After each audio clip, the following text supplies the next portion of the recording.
জেলে যখন ছিলাম তখন পাড়া করে মাহমুদ ভাইয়ের সঙ্গে আমরা কবিতা পড়তাম। জেলের মধ্যে অনেকেই ছিলেন আমাদের সঙ্গে মৌলানা নিজামী সাহেব ছিলেন আমাদের সঙ্গে, আমাদের কামরুজ্জামান ভাই ছিলেন, আবুল কাসেম সাহেব ছিলেন, আজহার আলী সাহেব ছিলেন। মাঝে মাঝে হতাশা আসে, কিন্তু আবার মাঝে মাঝে ফিরে আসি। মনে হয় যে মানুষকে অবিশ্বাস করা উচিত নয়, আস্থা রাখা উচিত। আস্থার মধ্যে দিয়ে এগিয়ে যাওয়া আমি বিশ্বাস করি।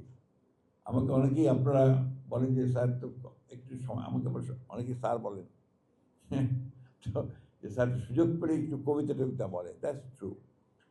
আমার কাছে মনে হয় যে কবিতা বলতে পারলে নিজেকে একটু শান্তি পাই।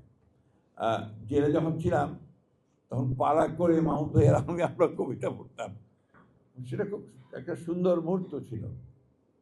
তর্ক হতো, বিতর্ক হতো, কবিতা হতো।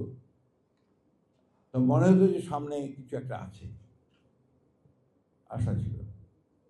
জেলের মধ্যে অনেকেই ছিলেন আমাদের সঙ্গে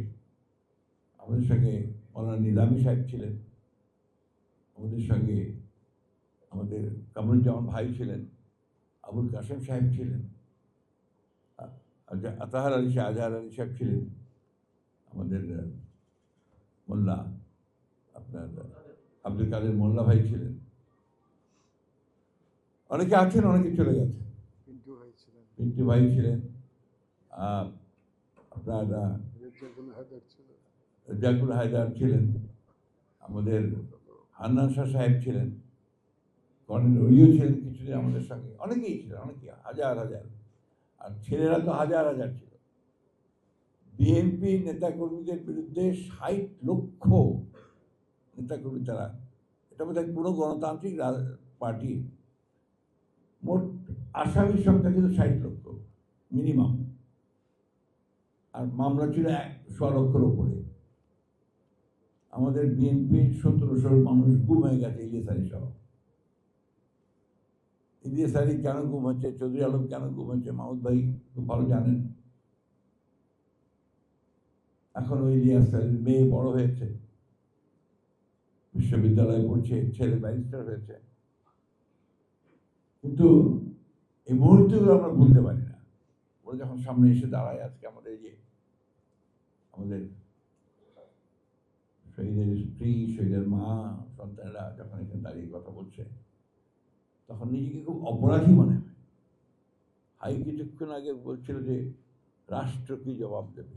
রাষ্ট্র তো রাষ্ট্রই, রাষ্ট্র সবসময় তার প্রয়োজনে তার জায়গা নিয়ে দিয়ে থাকে। আমরা কি জবাব দেব? আমরা কিছুক্ষণ আগে আপনারাই বলছিলেন যে মিডিয়ার মানুষেরা, আমরা ওটা দেখতে চাই না। সেই তোষামদি, মশায়েদি, এই জিনিসটা আর দেখতে চাই না। দুর্ভাগ্যজনকভাবে ওটাই আবার দেখতে হয়। রাজনীতিতে একই ঘটনা ঘটে, আপনার আমলাতন্ত্রে একই ঘটনা ঘটে। Something is wrong somewhere. আমরা কেন জানি না জাতিগতভাবে আমরা বেরিয়ে আসতে পারছি না এখনো, কেন জানি না।